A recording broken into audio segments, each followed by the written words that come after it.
Assistant Superintendent for Finance and Operations, and Eric Carlin, Director of Operations.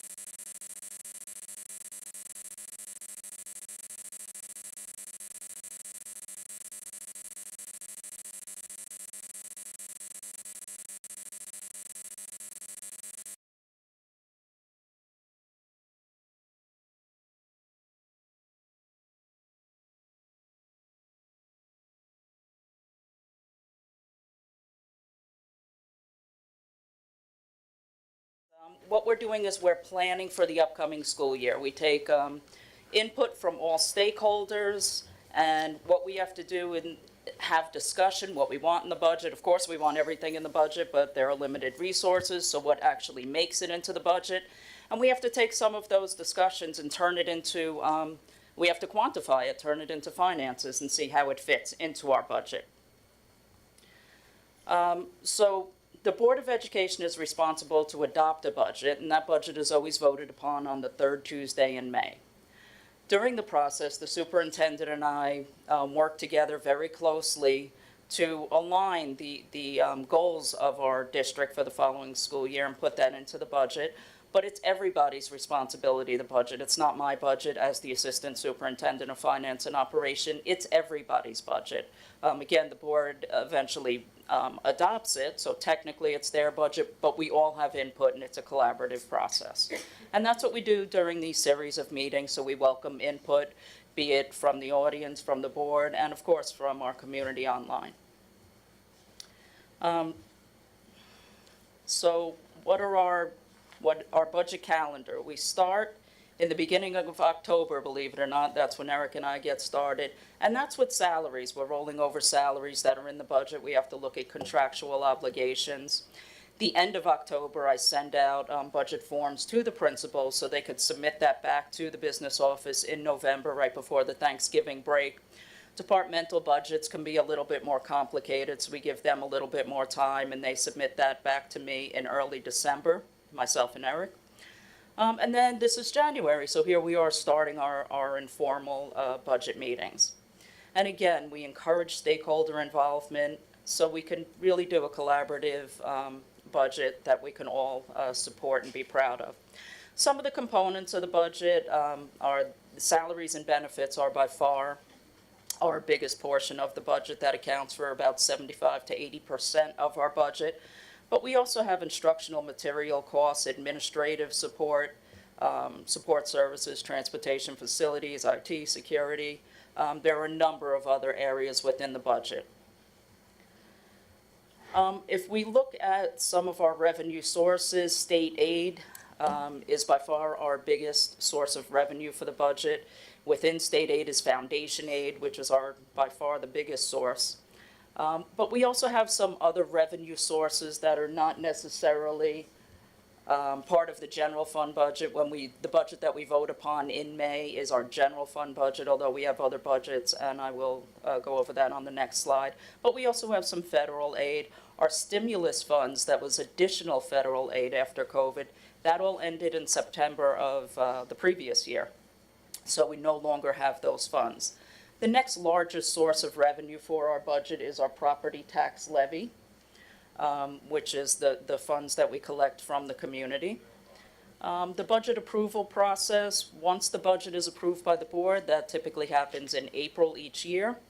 Then we have a budget hearing after that. That's when we finalize the budget. The budget's already finalized, but that's when we talk about exactly what's in the budget at that budget hearing. We have a lot of discussion during these informal meetings. Some things make it into the budget, some things may not. But at that budget hearing, which is typically in our district, we do it 2 weeks before the budget vote, that's when you can hear exactly what's in the budget. Although we can't change it at that point, but you'll know the community will know exactly what they're voting on. And then, of course, the third Tuesday in May is when the actual vote takes place. Some of the funds I had mentioned, what we talk about mostly in these meetings is the general fund. That's the budget that the board votes upon in May, that the community, votes upon in May. But we also have a special aid fund where we have our grant funds. We have a debt service fund where we pay our principal and interest on any capital bonds that we have outstanding. We've done a lot of capital work in the past few years and we haven't borrowed any additional money. So our debt service, or you could consider it like your mortgage on your house, our debt service on the capital work that we're doing, all the projects, that's going down considerably, and we'll see that at a future meeting. We also have a special revenue fund, which is kind of pass-through funds, maybe our taxes, things like that, that come in and go right out. We have our cafeteria fund, of course, our school lunch, and also the capital fund, where we do our, spend our construction projects from. So some of the budget basics, we have two sides of a budget. There's a revenue budget and an expenditure budget. When we finish this process, both budgets, the revenue budget and the expenditure budget, have to balance. The initial presentations that we're going to talk about focus on expenditures since we don't know our revenues at this time.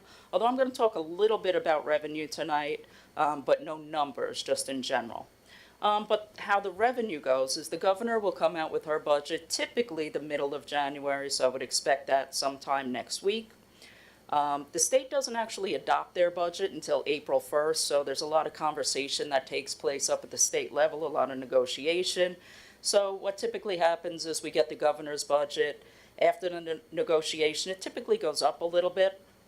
So we get some additional aid. Not always the case. It's gone down in the past, but usually you could expect to get a little bit more.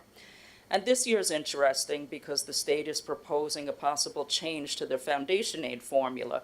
We're not sure what that's going to be yet, but we're going to talk a little bit about foundation aid just to see how it can impact us. Because remember on a previous slide, our biggest portion of state aid is foundation aid. So what is foundation aid? And we did this back over the summer. We went over some of this, but I could take it a little bit further from what we did over the summer, but I'll go through it quickly. There was a court decision in 2006 following a 13-year case from 93 to 2006 where it was ruled that the state was not providing enough funding for a sound basic education. Out of that ruling, they created the foundation aid formula. Today, it's the major source of revenue for many school districts, certainly for us. Out of all of our state aid, foundation aid accounts for about 86% of our aid. So any change to foundation aid could severely impact our revenue, and that's exactly what they're talking about doing this year. Now, if we look at the next slide, that's a graphical illustration of the foundation aid formula. So any change in one box, you'd really have to follow it and flow down through that formula. It could have significant impacts, and it could impact different districts in different ways depending on their makeup. So it's very important to watch and pay attention to how one change can impact that formula. Multiple changes could make it even more difficult to figure out the true change for school districts, how it would flow down to them. So 07-08 was the first time foundation aid was in a budget. It was supposed to be phased in over a 4-year period. Due to the recession, 2009 through 11, foundation aid was frozen. So not only did the foundation aid formula not phase in, and it was supposed to be a significant amount of money for school districts, it was frozen. Nothing changed. We didn't get any additional aid. And for a district like us who depends on that, that was very significant during those years. Following that, after the recession, they started changing the foundation aid formula. Not changing the actual formula, but not following the formula. And they'd increase foundation aid based on different criteria in each year. Fast forward to 2020, when COVID hit, there was actually a cut to school aid. So again, we lost foundation aid, and we were nowhere near what that formula said we should get. When Governor Hochul came, one of her first promises was to fully phase in foundation aid, and from 2021 to 2024, she did. She followed through on her promise. The 23-24 school year was the first year foundation aid was actually fully funded in school districts. 24-25, we're close to fully funded. What they did this year was they lowered the inflation factor. That's one of those boxes you saw on that chart. Inflation for this year was actually 4.2%. Rather than coming out at 4.2%, they lowered that down to 2.8%. So although we're close to fully funded this year, it was a little bit lower based on that, and lower for all school districts, not for us. So here we are in 2024, 2025 now, and the state is reviewing the foundation aid formula. So to that end, they hired the Rockefeller Institute, which is a part of the SUNY system. The Rockefeller Institute was given a very short timeline, about 6 months, to change that formula that you saw on that slide, and that's not enough time, realistically, to make meaningful change and keep all school districts in mind when making that change. So that's not quite what they did. But what they did was they went around the state and they listened to everybody, whomever would speak with them. They held several forums throughout the state. They broadcast or streamed those forums. I watched most of them, or at least parts of all of them for sure. If you couldn't make those forums, they only allowed certain people to present because they would have been there all night, had they, and it was very short. You were limited to 3 minutes. Kevin Coyne, I saw, had testified when they were out here on the island.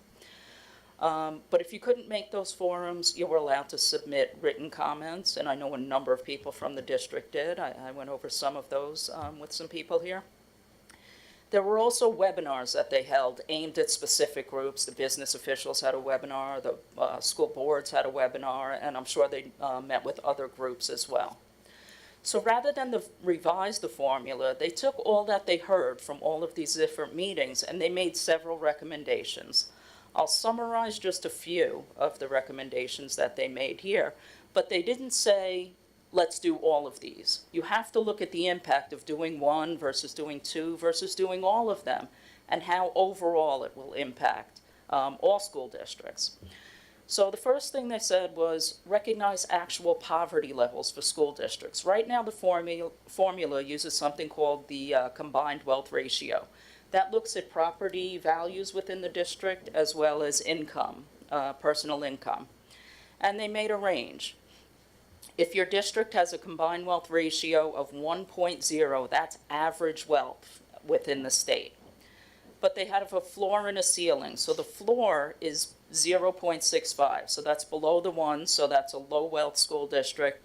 The top, I believe, goes to 3.0, so that would be a much more rich school district. Well, Brentwood's combined wealth ratio is around 0.3, so we lose that value of 0.3 to 0.65 because in the formula they're plugging in 0.65 for us, not the 0.3 that we actually are. So what the recommendation of this study is, use the actual wealth of a school district, not this floor and ceiling concept. They also said use more current data. The census data used in the formula is from the year 2000. All school districts changed. I don't care which one you look at anywhere in the state. We're not the same as we were in the year 2000. They also talked about free and reduced lunch counts. It made sense at the time of the formula, but now with the introduction of the CEP, the community eligibility provision, where we offer the free breakfast and free lunch option, we don't collect as many free and reduced applications anymore. It's just a fact. People are eating for free anyway, so there's no incentive to turn in those applications, but they're still extremely important to us. So please, anybody out there, if you haven't turned in the form, it's not even the same form that it used to be. With CEP, we just do a salary survey, which is much less complicated. It's pretty simple to fill out. You only need one per household. You don't have to submit for all children. But it's a benefit to the district. When our free and reduced lunch count goes down, we're less competitive in grants, so we get less grant funds, and it directly impacts our foundation aid, so we get less foundation aid as well. So they're talking about making a change to using some other measure within that category, but they haven't made any change yet, and they didn't make any suggestions. They just said, make a change. They're looking at changes in the ELL count, the special education population, how that's accounted for. Regional cost rates, neighboring school districts can have different regional cost rates. Not true on Long Island, we're all the same, but upstate, that's a big deal for them.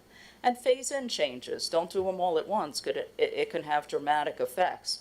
When we looked at some of the changes suggested for state aid this current school year, and they said we're going to get rid of Save Harmless. Save Harmless means you'll get the same amount of aid, at least the same amount of aid, from one year to the next year.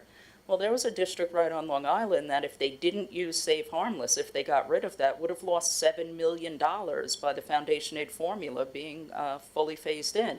Over the years, when they weren't following the formula, that particular district got more money than the formula said they should have gotten. So they would have lost a significant amount of money in 1 year.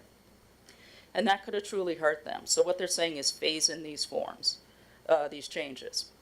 They're also looking at the CPI adjustment. It uses a national average. They're saying to use the Northeast number, which is typically lower than the national average.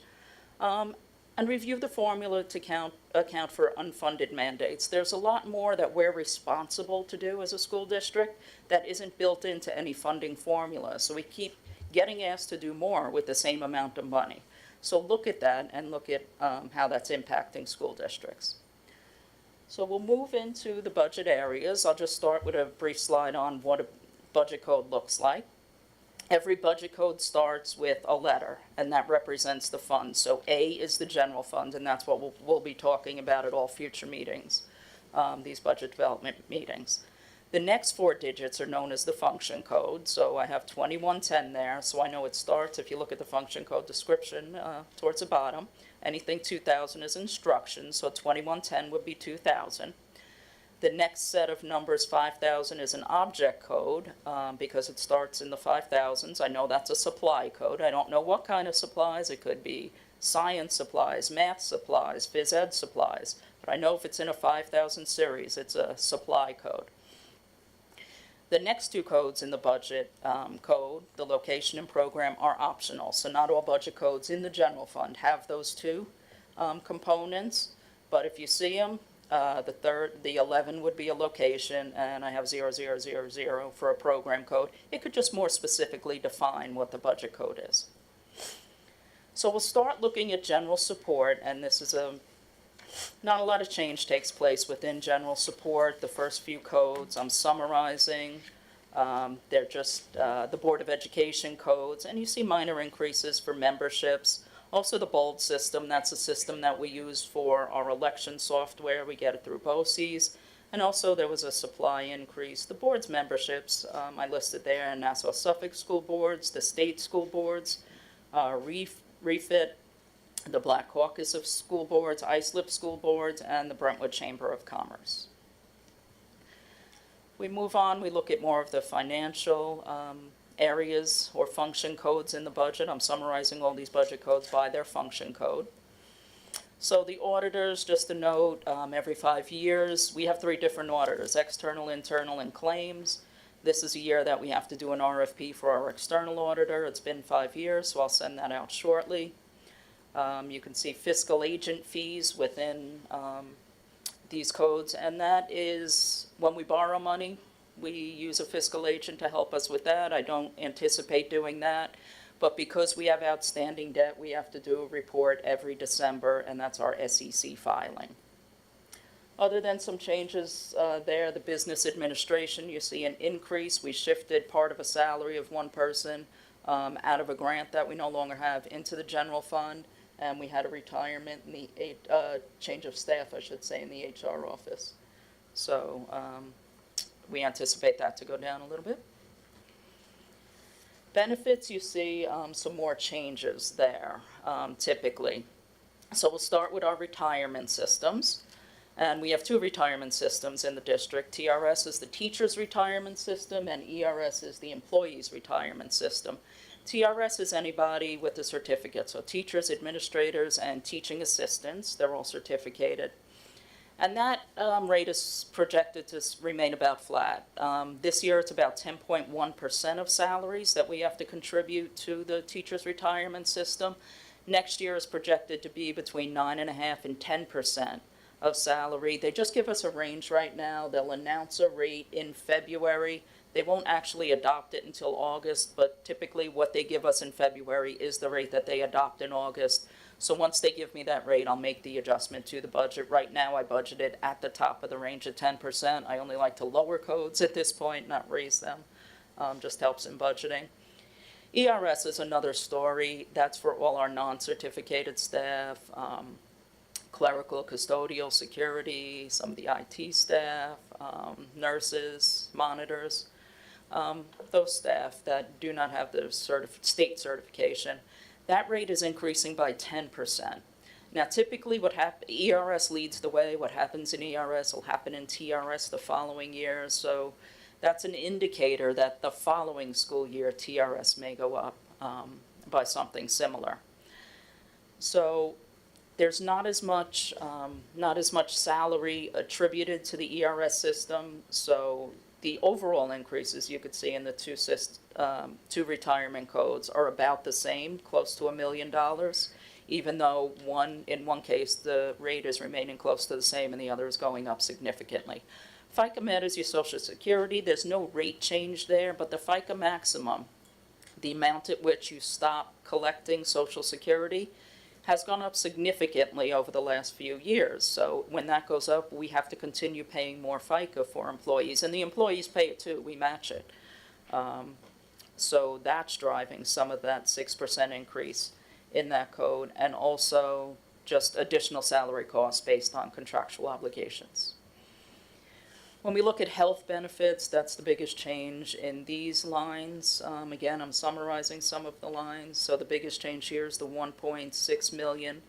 So we have two health insurance plans. We have our NYSHIP or Empire plan, and they're only projecting a minor increase. Our other plan is HIP, and that's projecting a 9% increase. Not many people are on HIP at this point. It's extremely expensive.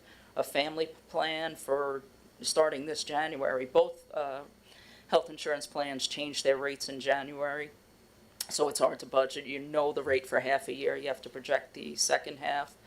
But yeah, so not as many take the HIP plan. So the overall code isn't going up 9% because the majority of our staff is in the NYSHIP plan. That's what I have on benefits. We can jump to transportation unless somebody has a question, or we can wait till the end. Wait till the end. So this is you. I don't know if you want me to. If you don't mind. Thank you, Mr. Connor, I appreciate it. I'd like to thank you and the superintendent, Board of Education, trustees, community, central administrators, and most importantly, the taxpayers of the district for this opportunity to present the transportation budget to you. So without further ado, I'd like to just kind of go over the transportation department, kind of what we do and how we service the community. The district contracts all our transportation through Suffolk Transportation. They provide all our minibuses, our wheelchair buses, and our large buses, of course. We have about 109 large buses we run each day, 167 minibuses, and 15 wheelchair buses. We used to have a Tahoe in there, but that's no longer there. Each day, these buses transport approximately 16,542 students to 18 district schools, 22 private and parochial placements, and 27 special needs and pre-K schools, both to and from school. In addition to contracting a driver for each of the above buses, the district uses over 160 of our own district driver's assistants. That's over 450 people providing service to our district residents each day, so it's a big operation to get all the kids to and from school. So now with our driver's assistants, we've been taking more of a proactive role in trying to get them trained. The driver's assistants deal with our high needs population, so we want to make sure that they have the skills and the resources to deal with this population. So they've, in the past few years, received crisis prevention intervention training. Thank you, Rhonda, for your staff she provides to help us do that. And we're looking to schedule some more of that in the near future, working with Mr. Coffey. But we also, each year they're required twice a year to get a 2-hour refresher training where we call in the bus company and we review we've played some videos what it looks like for, say, maybe an autistic child to ride a bus and how it seems to them. And, you know, maybe to us getting on, it's like a nice experience, but to them, everything could be, you know, the way they video it, it really gives a good impression on what they might perceive and how we could help their perception of that and manage them so that when they get to school, they're happy and ready to learn. Because really, that's what we do. We want to make sure the kids get to school ready to learn, and they get there safe. So those are some of the trainings that we provide for our driver's assistants to help accomplish that. And as well, recently, the supervisors have been given access to some of the students' IEP plans where we're able to look. So if we have a student where a DA is having a tough time trying to reach or settle them down or get them interested in something on the ride, our supervisor, Myrna, who does a great job, will approach myself or Dan and ask us to look at the IEP, and we could go into the IEP and we could see, oh, the kid's interested in soccer, the child likes, you know, certain toys, or so we have clues on, you know, what, and they're great. I mean, some of these ladies reach into their own pockets and provide, you know, toys and things that these kids will like and react to and respond to. So they do go above and beyond to try to make sure that these children are given, you know, resources that help them to get to school in, you know, in a manner, like I said before, so they're ready to learn and start their school day. So that's been a big help to us. So we appreciate that. All our DAs have been given 3-season jackets and safety vests. They've been given that about 3 years ago. Unfortunately, that was right before the logo change. So they do have a bee with a feather on it on the jackets, which as we're phasing that out, we'll have to replace those jackets with whatever new logo we come up with, or just the bee, or wherever we're going to go with that.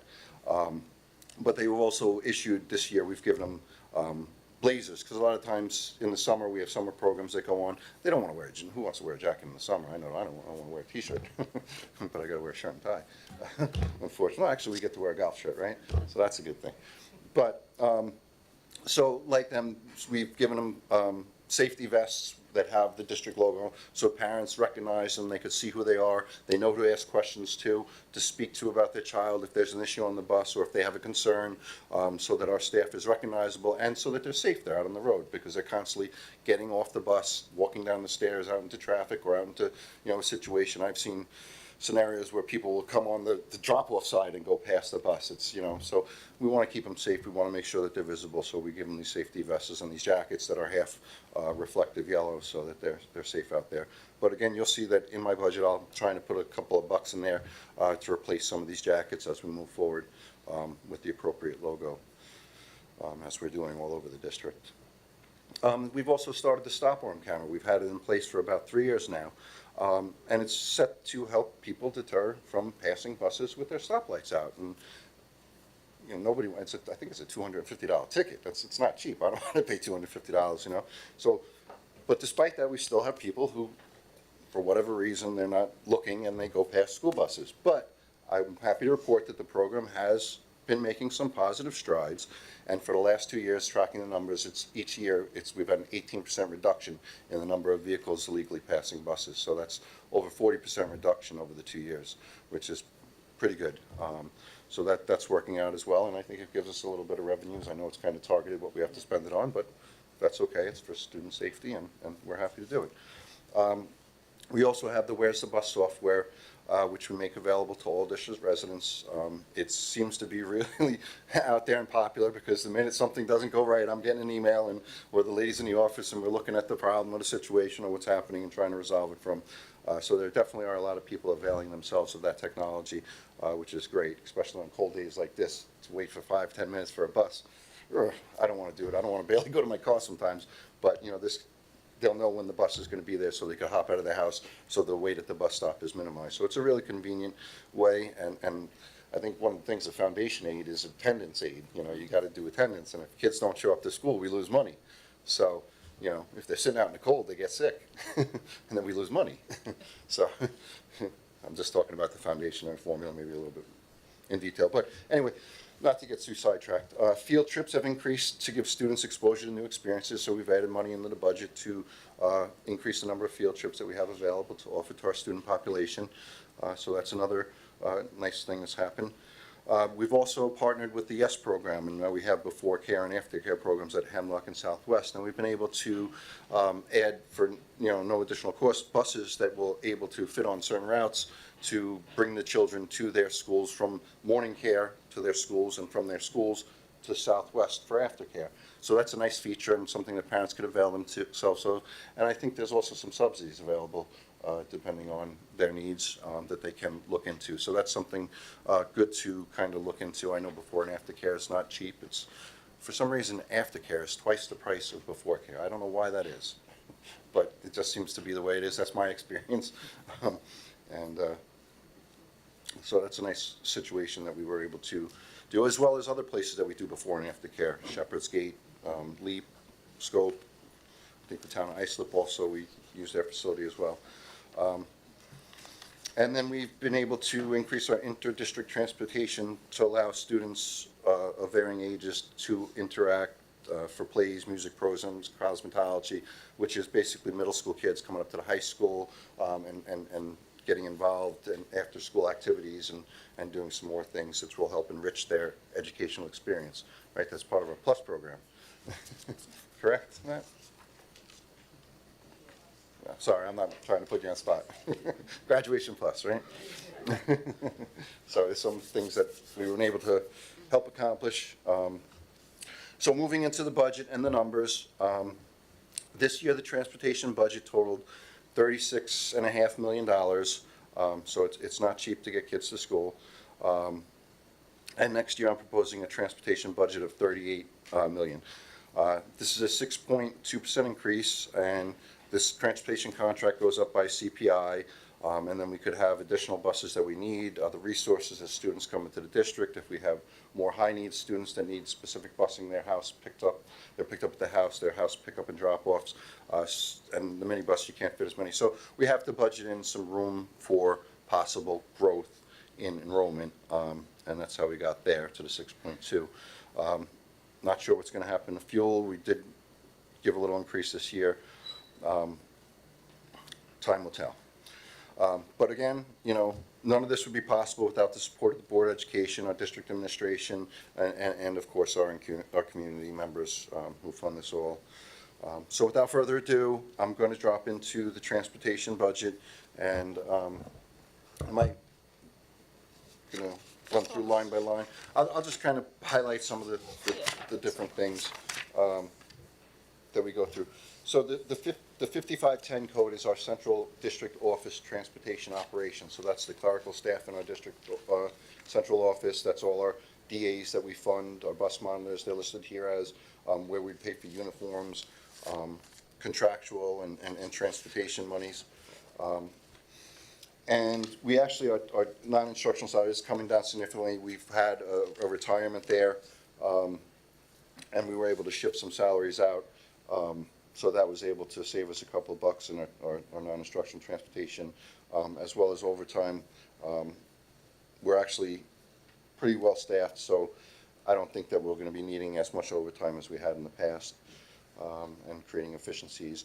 Our bus I don't think a week goes by where I don't interview one or two, or, Dan and I interview one or two bus monitors to try to beef up our staff, but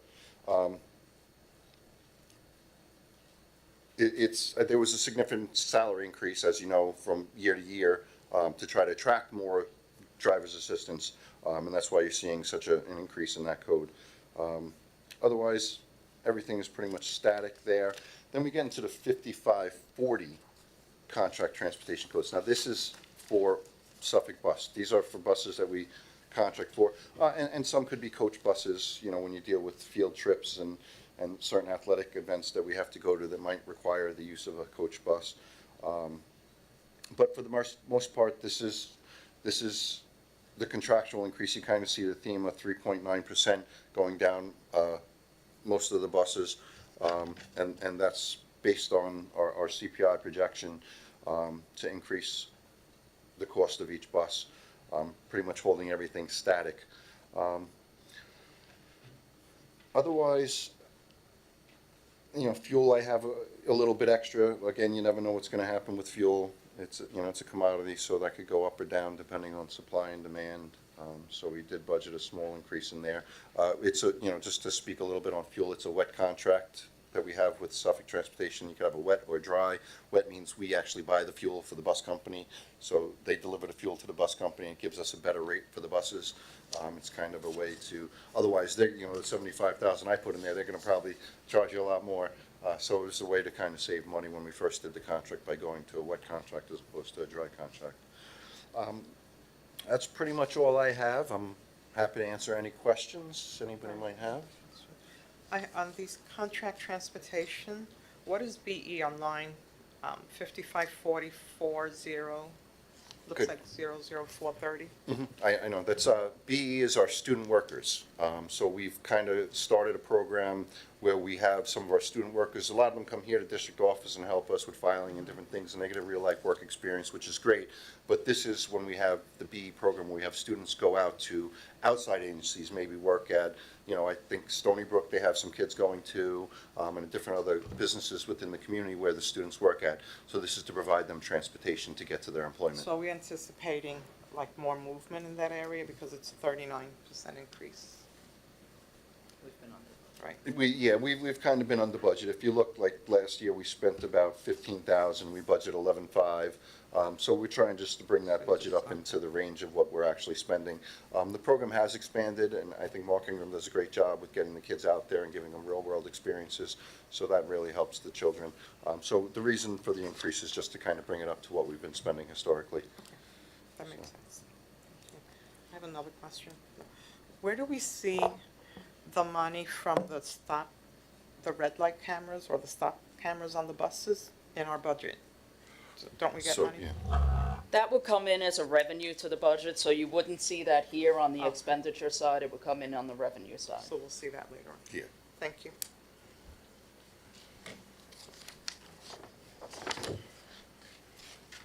Any other questions? Any questions from the board? Anybody? It's a lot. We gotta look at this. It's just a lot to, Sure. take in and digest. Yes.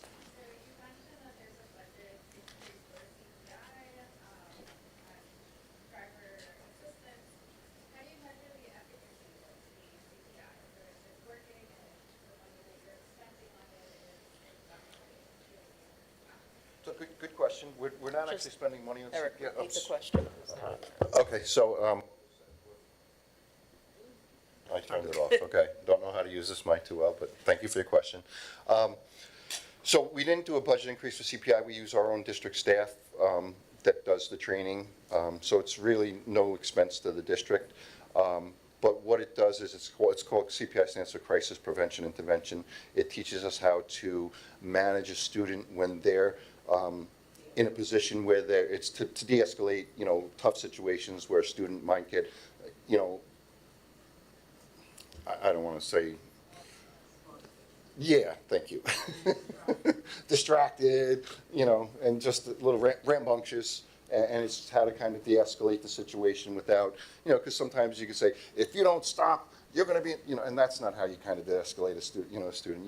You want to kind of get on the level and talk to them and, let them know that you understand what they're going through. And those are some of the things that CPI helps us with. How do we manage, how do we track the efficiency of how that's working? That's kind of a tough question to answer. There's less incident reports, I guess we could look at, that we see that less situations are getting to the point where a driver or a DA has to write an incident. So instead, they're able to de-escalate the situation without it becoming an incident. That's kind of a way we could probably look at it a little bit closer to see it. But it's definitely helped. The driver's assistants love the program. They love the training that they get, and I think it's been making a world of difference. And as well as the refresher courses that we do. That really helps them see some of the students and the disabilities that they might have that they service, to make sure that they're providing them with the proper services, understanding what they might be going through or seeing on the bus ride. Does that answer your question?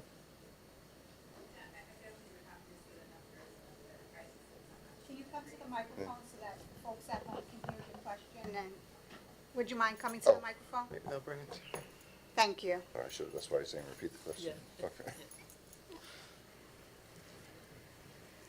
So I guess you would just have to wait to see if it actually decreases, then to see if it's actually being effective. Well, I could definitely say we have received less incident reports Okay. over the years. We've been doing CPI training for the last 2 years, I'd say. And we've been trying to take some of the DAs on the buses that have the most high needs students. You know, sometimes you have aides are required to be one-on-one or just a group DA. Right. Usually the one-on-ones are the kids that we try to pull those DAs in first to give those training. Because it's a small group session, it's about 20 at a time. And we have over 160 DAs. So we pulled in, and we're trying to get to the rest of the groups as we keep going, Okay. you know. Okay. So. Good to know. Good to Okay, know. good. And I guess also on the Rockefeller study, when was that done? And the recommendations that I guess came from that, like how do we ensure that those are being submitted and taken seriously? Yeah.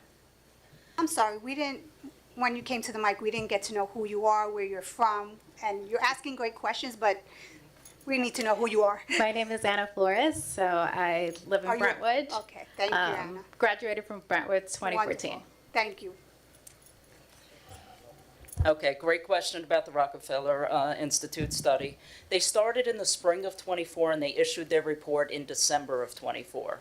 So it was roughly a 6-month period, which is, you know, to make a major change of every short time. Right. All I listed was what they reported. What the state does with that, we're really not sure. It's not anything the school district can do. We're kind of subject to what the state does with that information. Hopefully, they don't rush into anything, you know, to make that for this budget, to make any kind of change for this budget cycle, in my opinion, would be premature. It really will take at least a year of looking at those recommendations, running it through formulas with which the Rockefeller Center Institute couldn't do. They didn't have time to, nor did they have the information to do that. So it's really in the state's hands now, and we're just subject to what the state does. So I guess that'd be up to the state's budget and seeing how they sort of see it fitting into their budget. Yeah, and what their budget pushes down to our budget. So it's their budget that allocates funds to us. So it's how they manage their budget with those recommendations, whether they wait, whether they do it now. We'll just wait and see, and I'll follow that, and I'll present on that, you know, as we go throughout our meetings. Okay. Like, do we have advocacy for these recommendations, especially the ones that would favor our district?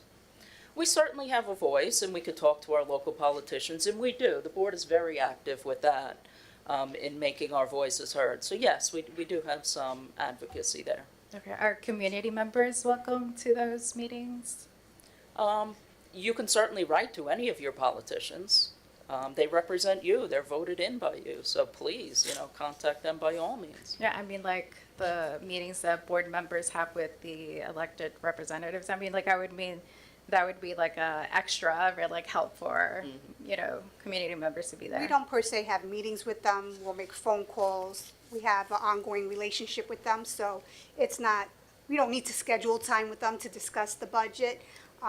Our politicians have been, most of them have been in office for quite some time, they understand the needs and challenges of our school district. Our superintendent also speaks with them regularly, they reach out to us all the time, what can they do for us? Some of us have personal relationships with them, so it is always a conversation. They're well-grounded and they come into the district, they know what happens in our district, they know the effects of not having a sound foundation aid from the state, what that means to this district. They do live in our district, so they have seen our word metamorphosis from not getting the proper state foundation aid and to where we are now. So, I mean, like Ms. O'Connor stated, you can certainly call them, make an appointment with them to see how they're helping our district. That is your right as a community member. Okay. I would love to hear maybe, you know, on future budget meetings, how that's being Yeah, advocated. we have them for. monthly, so, I mean, we post them, and so I'm sure we'll have many up until February, March, and then we'll get into the meat of what's going to happen in May, what the school district's going to propose to the community to vote on in the May election. I mean, if I may add also, the board and the community members are usually invited where there's going to be a change in the community that will impact the district. So we've attended several meetings that have had to do with housing, building developments, with road changes, with, right now, we have an issue with a waste removal company that's in our district. And, you know, we've had several meetings with state, you know, entities and different politicians about that. So usually, notice will go out by telephone or Parent Square, so that community members are advised when they have those. So you're Just welcome to because, be you a know, part. there's a million things that we can know. advocate for, so it'd be like nice to know, right, like the specific things that we should advocate also to as community members. And, you know, those conversations that you guys have would be really a good reflective ground for me to know, right, like what should I also to Right. do? So that transparency there, so that I know where to support you guys too. Yeah. Yeah, thank And you. that's why we live stream our meetings, so the folks that can't come in person can actually go on to YouTube and Facebook and watch us and play it back. We go back, how many years now? I mean, since COVID. Since Yeah. COVID, Pre-COVID, yeah. almost pre-COVID, we started a little bit. But generally, anything going back to the beginning of 2020, they're all there for anybody to go back and review. I have a question for you, Anna. Do you have children in the district? I do not. Okay. Because residents who have children in the district get access to Parent Square, where a lot of this information is disseminated. But outside of that, we do make an effort to send information out by either messages that are sent out via telephone or, As an you know. alumni, she can actually be Sign part up. of that distribution list. Yes. Yes. Have We you can send signed that up? So- link. Did you sign up I think- already? Well, since I don't have like any children in the district, No, I but- really don't have any contact with the district, so. I think there's a It's an link on the alumni- website, it's if an I'm not alumni mistaken. page Where So- we disseminate the same, most Yeah. of the information that goes out to parents will also go out to the alumni. You could come up to us after the meeting, and we'll make sure that Sure. you got It's on the connected. website. Sure. Thank you so much. You're Thank you. welcome. Thank you, Anna. Thank you. And thank you for coming back and participating in the board meeting.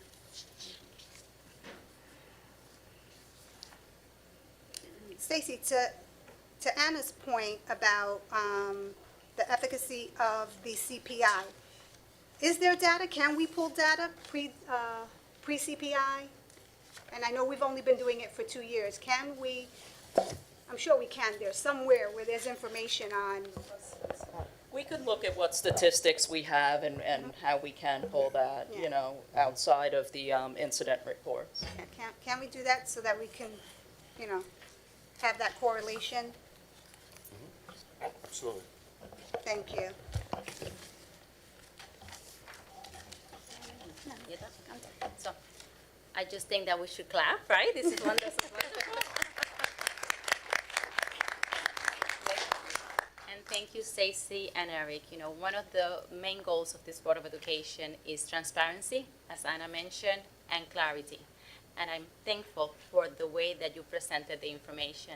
As Brandon always said, you know what, I'm so grateful and so happy that we're going to have Stacy now present. But this is a wonderful presentation with numbers and to really guide us through the process of how the budget is developed. I also want to say that Eric doesn't only works with transportation, he also works very closely with Stacy in other areas. He's so meticulous that the other day, out of nowhere, we received, not out of nowhere, after his hard work, $100,000 extra for something else that he actually took the time to look to ensure that we get all the funding that we need here. And thank you to the coordinators and the administrators also that they're here because they have to present their budget to them so that we can have the resources for our students that they need.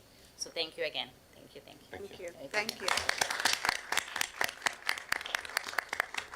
Any questions from the board on budget or anything else?